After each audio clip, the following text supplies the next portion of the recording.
Hey guys, welcome back, and this time I'm going to be doing a movie review for you guys, and this is on a movie that I wanted to do a review on for a while. I got it on Blu-ray last year because they recently put it back in print for it to be affordable for fans like me, and that is The Lord of the Rings original animated classic from 1978.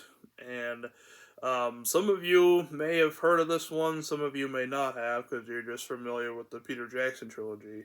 But this was before the Peter Jackson films, and when I was a kid, I only saw the Peter Jackson trilogy, and I was at the library one day when I was a young kid. I saw the VHS tape of this, and I thought, okay, I'll, uh, I'll give it a watch, and I liked it, and I still enjoy this film very much so. Is it as good as the Peter Jackson films? No, but I still think it's a great movie. And the story is basically the adventure of Frodo Baggins, who gets the Ring of Power from his uncle Bilbo, and discovers that Sauron, the maker of the One Ring, is basically looking for the ring and is trying to take over Middle Earth again. And what happens is that Frodo agrees to take it to Mordor to drop it in the fire and to destroy it. And so he's accompanied by Gandalf the Wizard, his friend Sam, his cousins Merry and Pippin, a man Aragorn, another man Boromir, an elf named Legolas, and a dwarf named Gimli, and they create a fellowship and they go on this journey to basically go to Mordor and to destroy the ring. And that's basically the premise of the story. And I know a lot of you already know the story, but for those who aren't, I decided to just, put it out there anyway. And yeah, this was directed by Ralph Bakshi. Bakshi, I think that's how you pronounce his name. Bakshi, I think it's Bakshi, and this is a film that is animated, but it also has rotoscoping animation, which means, for those who don't know, for those who haven't seen the movie, there's animation and there's also some live action shots, but they are edited with animation cells over them, and it's really quite cool actually. And they don't really, they haven't done movies like that for a long, long time. They like discontinued that, which is a shame because nowadays you just have like regular CGI, animation. But yeah, the animation in this I thought was really cool, especially the intro where it goes over like the history of Middle Earth and like like the One Ring and the rings for the men and the elves and the dwarves. It's like it's like a red screen, and there's like black silhouettes, and you can tell all that was real people. And yeah, I thought it was a pretty cool way to start the movie, and then it goes into animation and stuff like that. And the characters are very well portrayed in this movie. I will say that the character Sam in this one, like he's definitely a lot more of like a goofball in this one than he is in the Peter Jackson one. But I think the character was done pretty well in this movie. And what's also cool is that I think Gandalf looked amazing, and he is still a badass in this movie as well. Probably a little bit more badass than the Peter Jackson movies, but if you know, you know. So, but the voice acting is very good. You got Christopher Guard, who voices Frodo. I think he does a good job. And you got Anthony Daniels, who voices Legolas. And Legolas looked pretty cool in this one. This one, he looked like a fairy, actually. And Anthony Daniels is mostly known for C-3PO in the Star Wars saga. And he does a great job in here as well. And um, I think that the portrayal of Aragorn and Boromir were pretty good.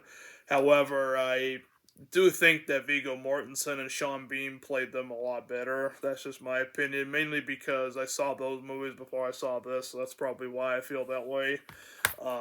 And the movie is more true to the novel, the first two novels, that is. And there's like a lot of changes that, the Peter Jackson's films didn't do. Like, they didn't, touch on, like, after Bilbo leaves, that 17 years later is when Frodo goes on his adventure, and it's explained in here as it is in the novel. And there's some different, changes that happens. Like, there's no Tom, like a Bombadil, like a Bombadil, excuse me. Um, yeah, he's not in this movie, and he wasn't in the Peter Jackson trilogy either. But yeah, I'm gonna look up who voiced Gandalf. I'm gonna tell you guys the guy's name in a second here. Uh, let's see. The guy is William Squire. I think he did pretty good as Gandalf, but not as good as Sir Ian McKellen. Sorry, no offense, but William Squire was still great and a badass, but Sir Ian McKellen was way better, though, in my opinion. And Dominic Guard, whose brother is Christopher Guard, who plays Frodo. Dominic Guard voices Pippin, and I thought he did pretty good. Michael Graham Cox was Boromir, may he rest in peace. Same with William Squire, may he rest in peace also. And yeah, a lot of the characters look really cool. Like Gimli, he looked a lot different than he does in the Peter Jackson films. Like, he doesn't have like the helmet and everything, but he still looked pretty cool. And Lord Elrond, the Lord of the Elves of Rivendell, he doesn't really look like an elf in this movie, honestly. Like, he just looked like a regular guy in this movie, but you don't really see that much of him, only when they're in Rivendell. So, like, the portrayal, I think, was pretty decent, but nothing too special. Hugo Weaving is much better, and he actually looks like an elf in those movies. If you've seen the Peter Jackson trilogy, you know what I'm talking about. And the movie only covers up the first two stories, so it only covers up the Fellowship of the Ring and the Two Towers. And they never did a sequel to this movie. They were going to a long time ago, but they just they never did it. So the movie's incomplete. It's the first two stories. You never know what happens. In the third movie. I mean, there is an animated version of The Return of the King out there, but it's not a sequel to this. It's a sequel to the original Hobbit animated classic. But yeah, it's a shame that they didn't do The Return of the King under this company. It would have been cool to see that, but And I'm sure a lot of you out there who saw it when it first came out and you were looking forward to seeing The Return of the King, you never got that. I'm sure you were very disappointed, and I couldn't blame you if you were, because it sucks, but what are you gonna do? And this is a nice release by Warner Brothers. They released this in 2010, and here's the back, and here's the disc art. The disc art is pretty nice. I like that, and the cover art too is pretty cool. The cover art originally was a lot different. Like, there was not only just Gandalf and Frodo there was also Sam over here, and it didn't have this. Like, if you've seen the cover art, there's actually a couple where it's like the Fellowship, crossing like a bridge or something, and there's also like the same cover, but it doesn't have all this around it. But some people might not really like this cover very much. Like, some people might prefer the actual movie poster, but it's whatever to me. You have some special features on here, but the features aren't really all that spectacular. They're just forging through the darkness, the Ralph Bakshi vision of Lord of the Rings, and there's some in-depth interview with the director exploring his concept for creating an illustrated film, his pioneering rotoscoping process, and inspirations for his visual storytelling. That's cool, but there's also like other stuff like some like trailers for like Star Wars, Clone Wars, stuff like that. So really, that stuff right here, like the features I just read off, like that's probably the only cool really thing about it. But everything else, it's meh. There's not really that much of a menu either. Like you just put in the movie and it just plays. And like if you go to the disc menu, like if you press on the remote that you have that says disc menu, like it'll just have like a plain Jane menu. So not really that much of a menu to tell you the truth, which is pretty sad. But it's whatever. And I'm glad that they put this back in print. And I think this might be the same quality that might be on the DVD, although this might be a little bit sharper. I'm not 100% sure, but if you guys know the difference, let me know in the comments and we can talk about it. That'd be cool. But yeah, and it was cool that they remastered this back in 2010. They had the DVD, which I had the DVD a long time ago. Got rid of it, and it must have, played the hell out of it anyway, so I threw it out. But years later, I bought the Blu-ray. I don't care to buy the DVD again. I'm just gonna keep the Blu-ray because the Blu-ray is amazing, and I don't really collect DVDs anymore. If I do, then it's only gonna be for stuff that's hasn't been released on Blu-ray yet. But if it does, then I'll get rid of it and replace it. But yeah, and the animation like for this, it has been used in other films like Cool World and Fire and Ice, Wizards, stuff like that. So if you like movies like that, you definitely want to give this a watch, and especially if you read the books or if you read the like The Hobbit, or if you've seen the Peter Jackson trilogy and you haven't seen this, you're kind of skeptical about it. I recommend giving it a go anyway. It might not be as good as the Peter Jackson ones, but it's still a pretty fun time. And also the way that the Nazgul look in this is pretty cool. They have like beady red eyes, like they have like their hoods, and you see like the little beady eyes, like where like a face would be.